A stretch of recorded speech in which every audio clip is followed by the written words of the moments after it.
मन जो कल्पना कर सकता है और जिसे सत्य मान सकता है, उसे वह प्राप्त भी कर सकता है। Napoleon Hill.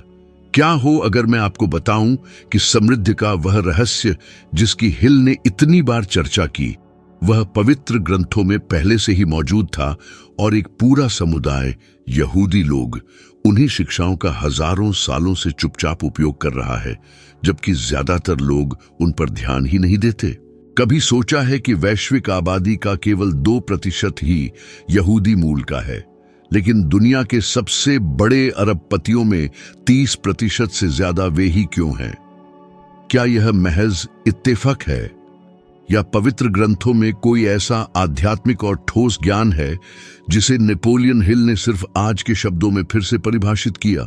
अंत तक पढ़ते रहे, क्योंकि यहां जो कुछ बताया जाएगा उसमें पैसे, आपके पेशेवर जीवन और यहां तक कि आपकी मान्यताओं के प्रति आपके दृष्टिकोण को पूरी तरह से बदलने की क्षमता है। नेपोलियन हिल का मानना था कि हर सफलता का मूल मन में होता है।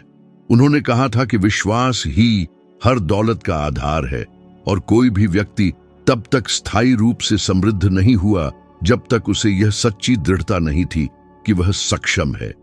यह अवधारणा शायद सामान्य, यहां तक कि भोली लग सकती है, लेकिन इसी में वह रहस्य छिपा है जिसे कुछ ही लोग समझ पाते हैं। पवित्र ग्रंथों ने हजारों साल पहले ही घोषित कर दिया था, मनुष्य वही है जो वह अपने हृदय में सोचता है। यहूदी समुदाय, जिसे हर विचार, हर बातचीत और हर रवैये को महत्व देना सिखाया गया है, इसी दैवीय नियम के अनुसार जीवन जीता है। वे समझते हैं कि मन में बोए गए बीज ही जीवन में अंकुरित होते हैं। फिर भी एक पल के लिए सोचिए, कितनी बार आपको एक शानदार विचार आया और आपने उसे आगे नहीं बढ़ाया क्योंकि आपको लगा कि आप सफल नहीं होंगे, आपके पास पर्याप्त समय नहीं होगा या कोई और इसे बेहतर करेगा। गलती करने के डर से कितनी आकांक्षाओं को छोड़ दिया गया। मानव जाति का अधिकांश हिस्सा यह नहीं समझता कि असफलता क्रियान्वयन से बहुत पहले शुरू हो जाती है। यह मन के भीतर उस क्षण पैदा होती है जब आप खुद से कहते हैं, मैं सक्षम नहीं हूं। नेपोलियन हिल ने इस सच्चाई को मुश्किल तरीके से सीखा जब वह एक नए रिपोर्टर थे, बिना किसी संसाधन और प्रभाव के। तो उन्हें उस समय के सबसे धनी व्यक्तियों में से एक एंड्रयू कार्नेगी से बात करने का निमंत्रण मिला। बातचीत के दौरान कार्नेगी ने उन्हें अपने अगले 20 साल दुनिया के सबसे सफल व्यक्तियों का विश्लेषण करने में लगाने और यह दिखाने के लिए प्रोत्साहित किया कि सफलता महज संयोग नहीं थी, बल्कि मनोवैज्ञानिक और आध्यात्मिक सिद्धांतों का परिणाम थी। हिल ने झिझक दिखाई।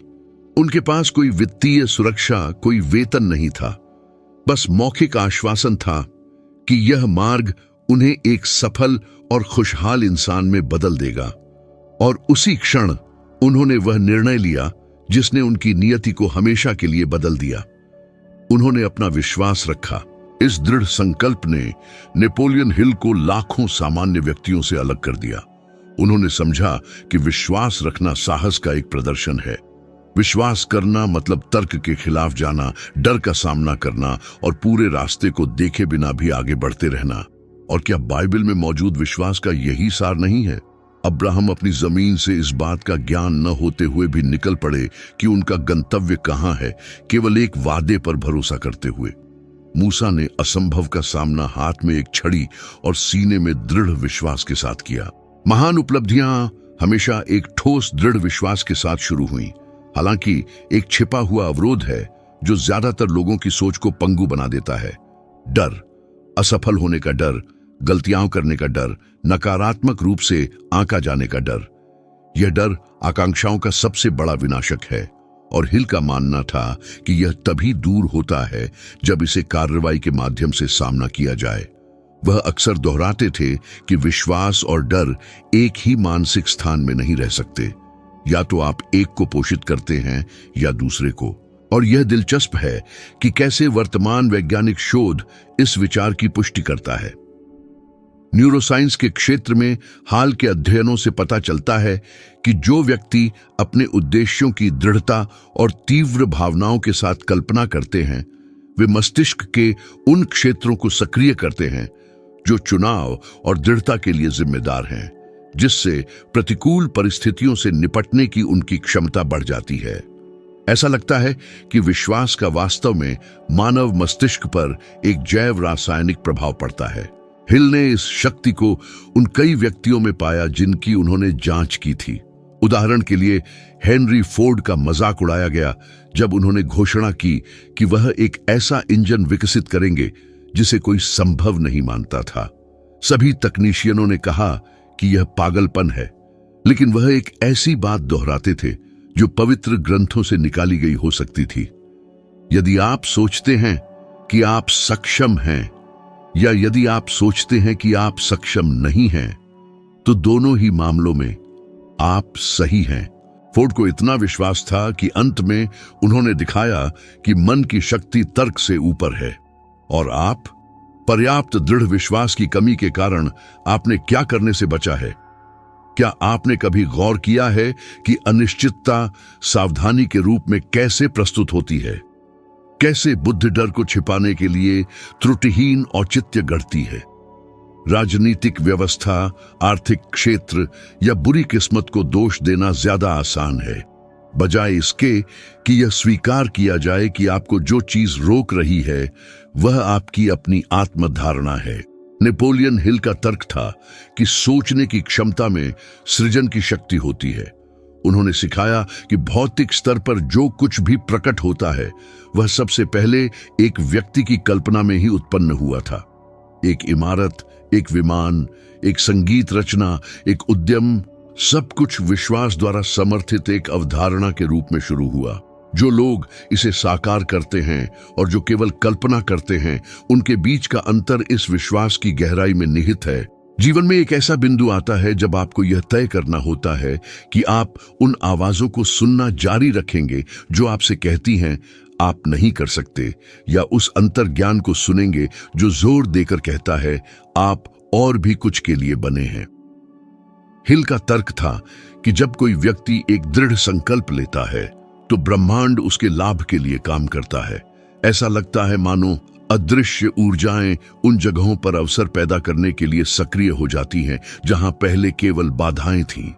यहूदियों ने इस सच्चाई को सदियों पहले समझ लिया था। वे अपने वंशजों को कम उम्र से ही सिखाते हैं कि मन वह पवित्र स्थान है जहां सब कुछ उत्पन्न होता है।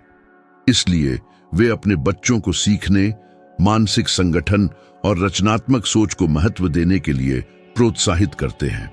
यह कोई संयोग नहीं है कि अल्पसंख्यक होने के बावजूद वैश्विक स्तर पर बड़े व्यापारियों और परोपकारियों के बीच उनकी सबसे महत्वपूर्ण उपस्थिति है। वे न केवल समृद्धि में विश्वास रखते हैं, बल्कि यह भी मानते हैं कि समृद्ध होना सृष्टिकर्ता का गुणगान करने का एक तरीका है। नेपोलियन हिल विश्वास को एक सक्रिय ऊर्जा के रूप में देखते थे जो केवल धर्म से जुड़ी नहीं थी। उनके लिए विश्वास वह दृढ़ता थी कि जो कुछ अदृश्य है वह उन लोगों के लाभ के लिए काम करता है जो विश्वास करते हैं और कार्य करते हैं। उन्होंने बताया कि सबसे बड़ी चुनौती के क्षणों में जब उन्हें कोई समाधान नहीं दिखता था तो वह खुद से दोहराते थे कि सफलता निकट आ रही है। वह अपने मन को विश्वास करने के लिए प्रशिक्षित करते थे, भले ही सभी विपरीत साक्ष्य मौजूद हों, और समय के साथ अवसर सामने आते गए। अब कल्पना कीजिए कि आप इसे अपने जीवन में लागू करें। हर सुबह अपनी क्षमताओं के प्रति निश्चितता के साथ जागने के बारे में सोचें कि आपका मन एक पवित्र संसाधन है जो आपकी स्थिति को बदल सकता है। यह आपके काम करने के तरीके, संवाद करने के तरीके, व्यवहार करने के तरीके को बदल देता है। आप ऐसे कार्य करना शुरू कर देते हैं जैसे आपने पहले ही विजय प्राप्त कर ली हो, और ठीक यही रवैया उपलब्धियों को आकर्षित करना शुरू कर देता है। इसे आजमाएं। अगले 7 दिनों तक जब भी वित्त के बारे में कोई प्रतिकूल विचार आए, उसे समृद्धि के विचार से बदल दें। यदि आपको लगे मैं कभी अपने कर्ज नहीं चुका पाऊंगा, तो खुद से कहें मैं आय उत्पन्न करने के नए तरीके विकसित कर रहा हूं। यदि आप सोचें मैं भाग्यशाली नहीं हूं, तो इसे बदलकर मैं सर्वश्रेष्ठ प्राप्त करने के लिए तैयार हूं कर दें। यह अत्यधिक आसान लग सकता है, लेकिन हिल ने दशकों के शोध में दिखाया कि सोचने के तरीके में न्यूनतम बदलाव दृढ़ विश्वास के साथ दोहराए जाने पर पूरे जीवन को बदल देते हैं। समृद्धि का रहस्य नेपोलियन हिल के साथ साथ यहूदी और बाइबल की शिक्षाओं के लिए भी कभी हमसे दूर नहीं था। यह हमेशा मन में रहा है, वास्तविक युद्ध का मैदान जहां सभी संघर्ष जीते या हारे जाते हैं। एक अगोचर नियम है जो प्रचुरता को नियंत्रित करता है और यह किसी भी वर्तमान आर्थिक संरचना से पहले का है। यह बोने और काटने का सिद्धांत है। जो कुछ भी बोया जाता है देर सवेर अधिक मात्रा में लौटता है। यह वास्तविकता पवित्र ग्रंथों में निहित है, लेकिन नेपोलियन हिल ने सफलता पर अपने लंबे वर्षों के विश्लेषण में इसे फिर से खोजा। उन्होंने देखा कि सभी धनी व्यक्तियों ने अपनी यात्रा के किसी न किसी बिंदु पर यह समझा कि देने, सहायता करने और सहयोग करने का कार्य ही धन का सच्चा प्रेरक है। यहूदी लोग इस नियम को ठोस तरीके से लागू करते हैं। जेदाका टिजेदाका, जो यहूदी परंपरा का एक स्तंभ है, केवल दान की अवधारणा से कहीं आगे है। यह एक नैतिक कर्तव्य है कि जो कुछ भी प्राप्त होता है उसका एक हिस्सा ब्रह्मांड को लौटाया जाए, सद्भाव और समानता के लिए सहयोग किया जाए। यह कोई संयोग नहीं है कि वे इतिहास में सबसे सफल लोगों में से हैं। उन्होंने यह आत्मसात कर लिया है कि कमी के डर से सब कुछ जमा करना ही वह रवैया है जो अभाव को जन्म देता है। जब डर हावी होता है तो जीवन शक्ति का प्रवाह रुक जाता है। जहां उदारता होती है वहां प्रचुरता प्रकट होती है। नेपोलियन हिल इस नियम को प्रतिफल का नियम कहते थे। उनका कहना था कि ब्रह्मांड एक वफादार दर्पण की तरह काम करता है। जो कुछ हम देते हैं वह वापस लौटता है, और यह सिर्फ वित्तीय संसाधनों तक ही सीमित नहीं है। यदि आप कृतज्ञता पैदा करते हैं तो आपको कृतज्ञ होने के अधिक कारण मिलते हैं। यदि आप उदारता फैलाते हैं तो आपको सबसे अधिक आवश्यकता होने पर समर्थन मिलता है।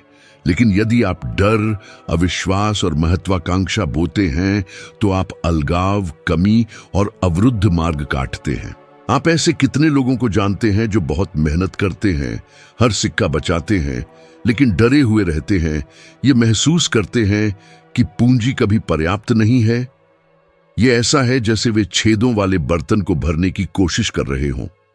वास्तविकता यह है कि पैसा उनसे दूर भागता है जो उसकी पूजा करते हैं, और उनके हाथों में बढ़ता है जो इसका किसी उद्देश्य के साथ उपयोग करते हैं। हिल ने इस गतिशीलता को एंड्रयू कार्नेगी जैसी हस्तियों में स्पष्ट रूप से देखा, जो महान व्यवसायी थे जिन्होंने उनके पूरे शोध को प्रेरित किया। कार्नेगी का मानना था कि सच्ची दौलत तभी सार्थक होती है जब उसका उपयोग समाज के भले के लिए किया जाए।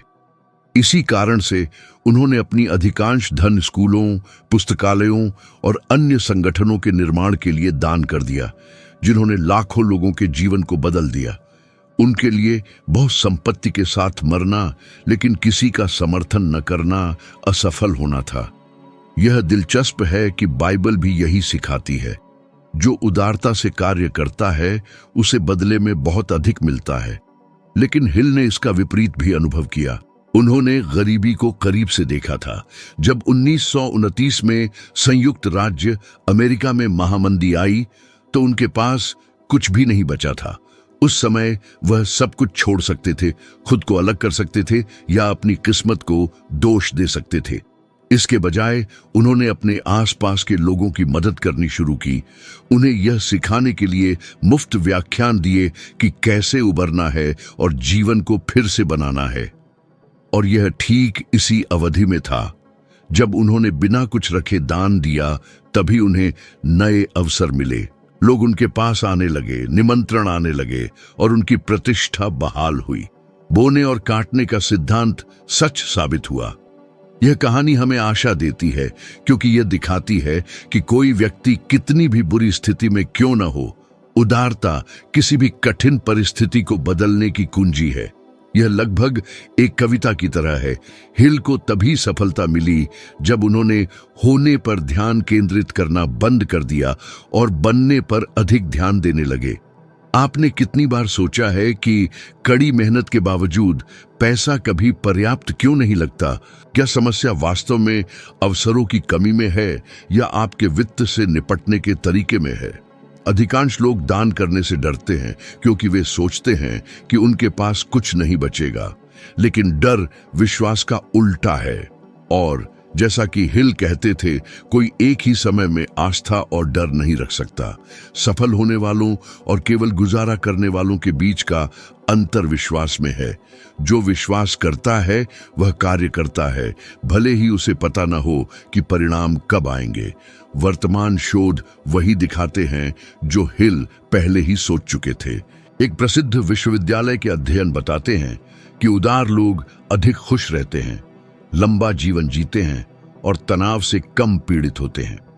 ऐसा इसलिए होता है क्योंकि उदार होना मस्तिष्क के उन हिस्सों को सक्रिय करता है जो संतुष्टि और खुशी से जुड़े होते हैं। जब आप मदद करते हैं तो आपका शरीर सेरोटोनिन और डोपामाइन छोड़ता है, जो खुशी के हार्मोन हैं। यह ऐसा है जैसे कुछ बांटना इस बात का एक स्पष्ट प्रमाण है कि दुनिया में बहुत कुछ अच्छा है। ओपरा विनफ्रे इसका एक बड़ा उदाहरण है।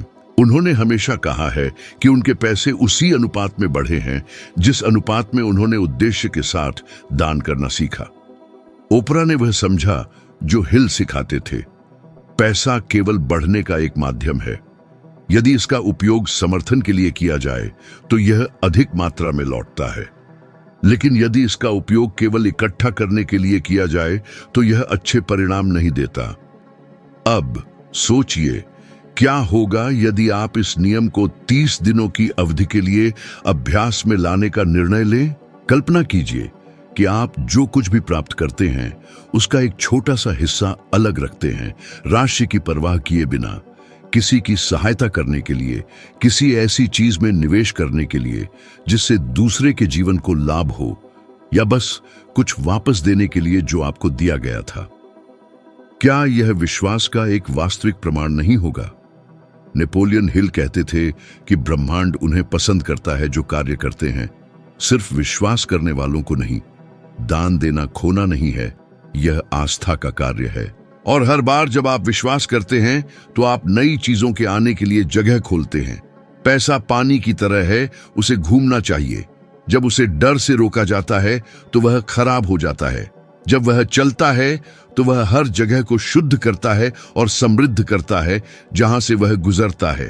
बोने और काटने का नियम नहीं बदलता।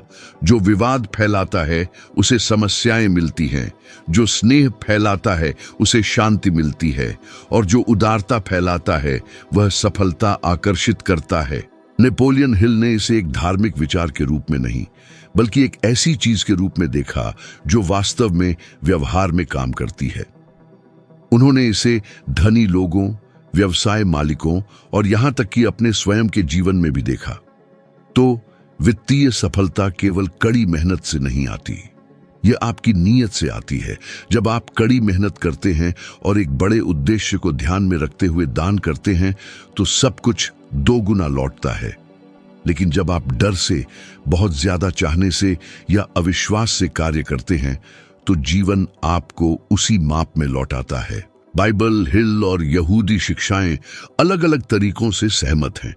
जो आप बोते हैं वही आप काटते हैं, और शायद यही कारण है कि बहुत से लोग कम में जीते हैं, क्योंकि वे अनिश्चितता, शिकायतें और डर फैलाने पर जोर देते हैं, जबकि बहुत कुछ प्राप्त करने की उम्मीद करते हैं। लेकिन जीवन कभी असफल नहीं होता। वह आपको वही लौटाता है जो आप देते हैं।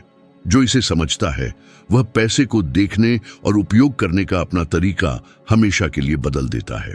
वह हर उदार कार्य को एक खर्च के रूप में नहीं, बल्कि भविष्य के लिए एक निवेश के रूप में देखना शुरू कर देता है। और परिणाम देर सवेर हमेशा सामने आते हैं, और जब आते हैं तो बड़ी मात्रा में आते हैं। नेपोलियन हिल कहते थे कि अधिकांश लोगों की सबसे बड़ी गलती केवल पैसे के लिए काम करना है।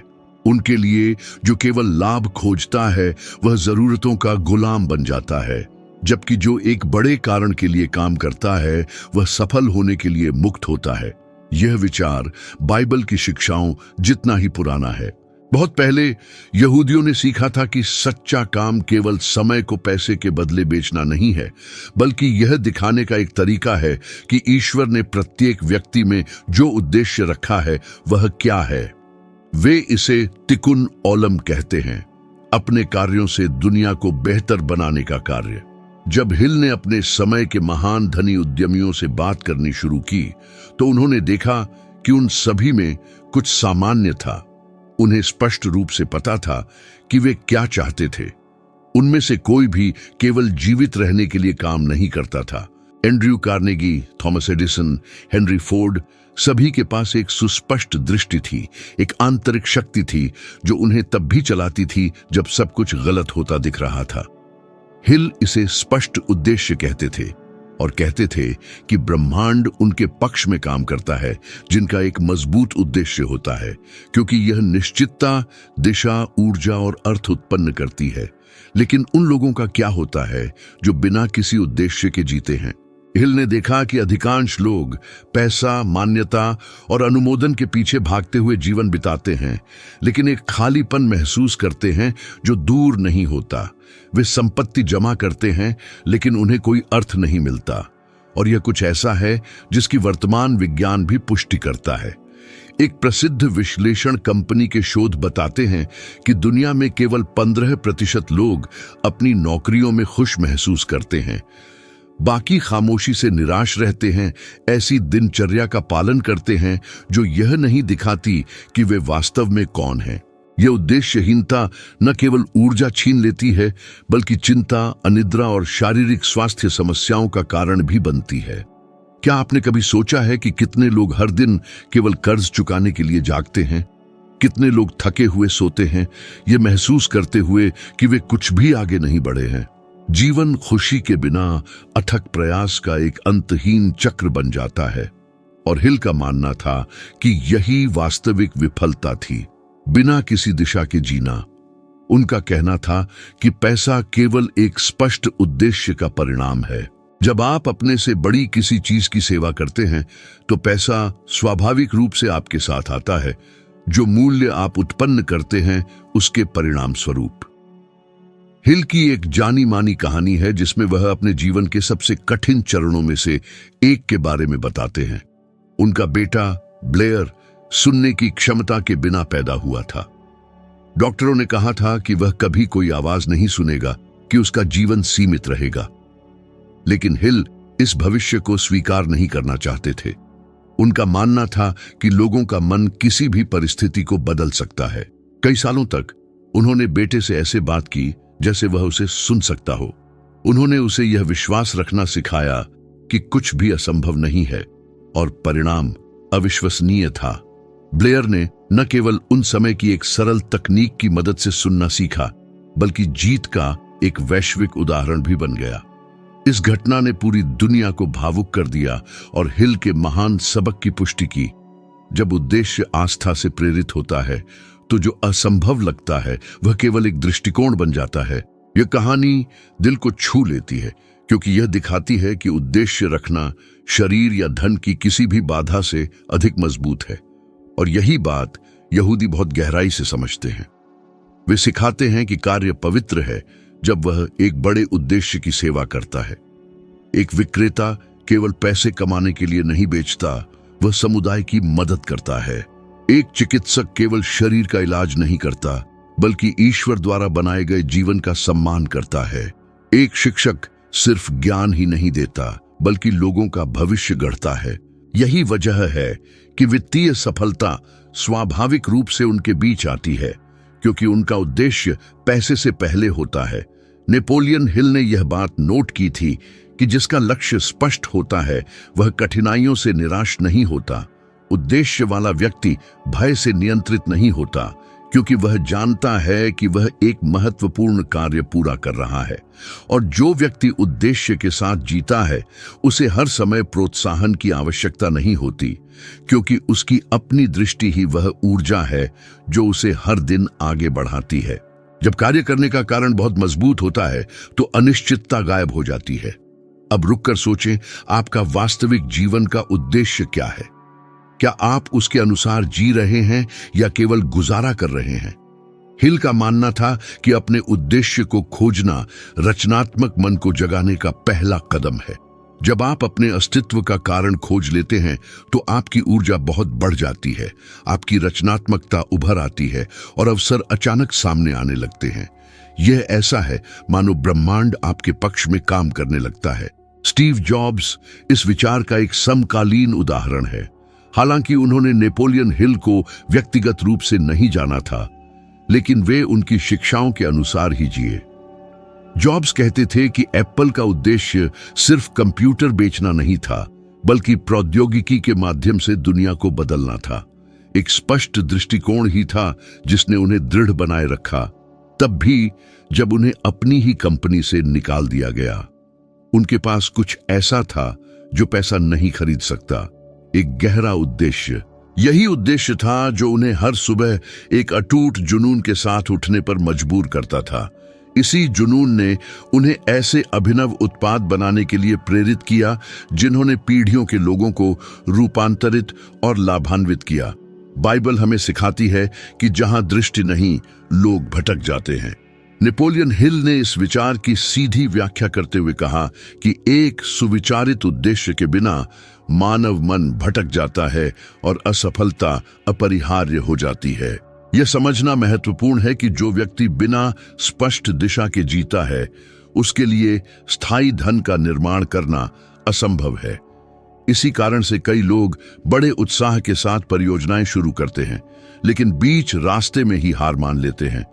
उन्हें अपने कार्यों और निर्णयों के पीछे के वास्तविक क्यों की स्पष्टता नहीं होती।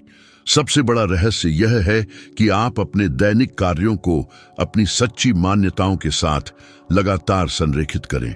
जब आपका काम और आपकी गतिविधियां आपके गहरे मूल्यों का, आप कौन हैं, इसका सच्चा प्रतिबिंब बन जाती है, तो आपके जीवन में सब कुछ बदल जाता है।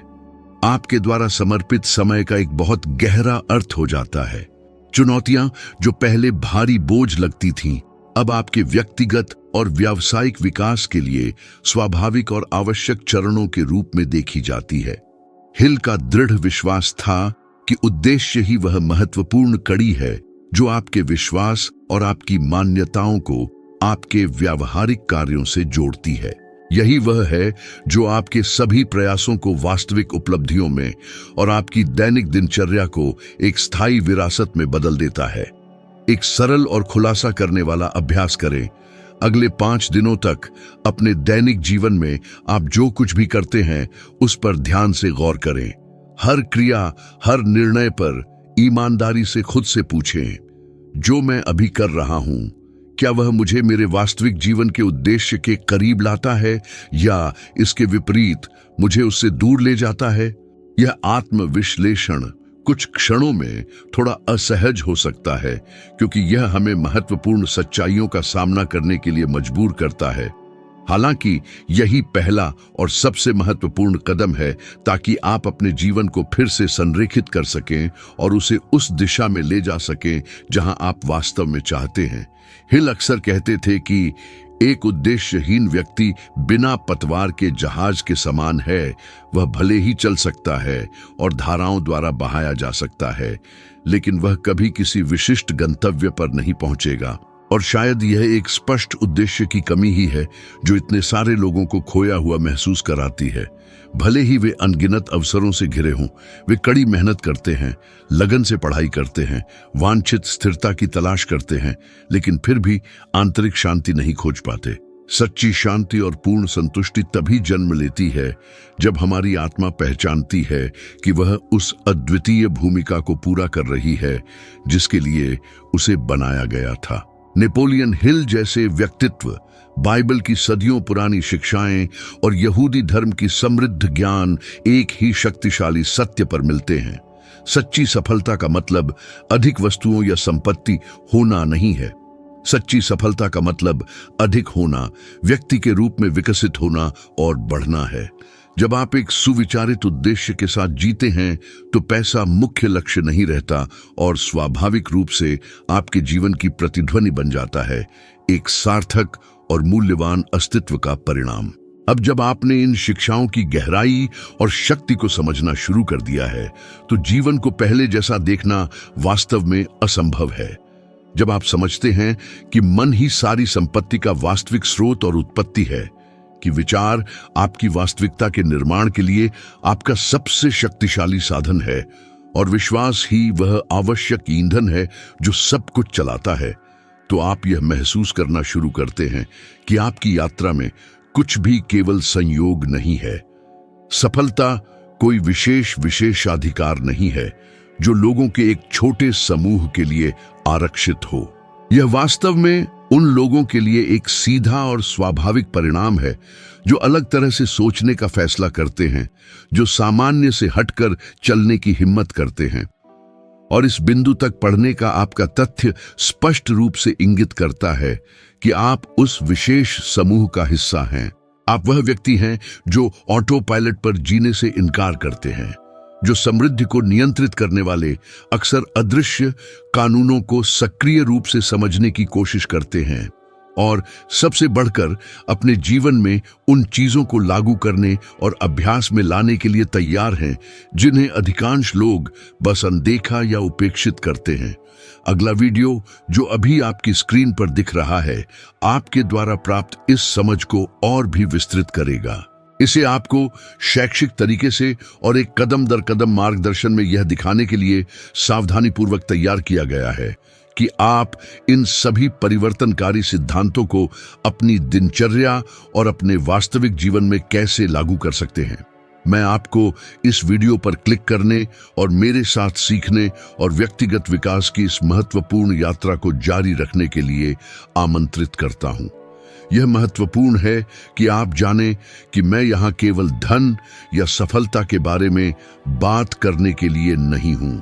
मेरा सच्चा उद्देश्य आपको अपने जीवन के सभी क्षेत्रों में इस धन और पूर्णता को जीने में मदद करना है। हम जो कुछ भी साझा कर रहे हैं उसमें से कुछ भी संयोगवश नहीं है।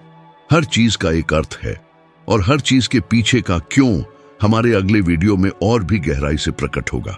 मैं वहां बेसब्री से आपका इंतजार करूंगा ताकि हम इस महत्वपूर्ण बातचीत में अगला कदम उठा सकें।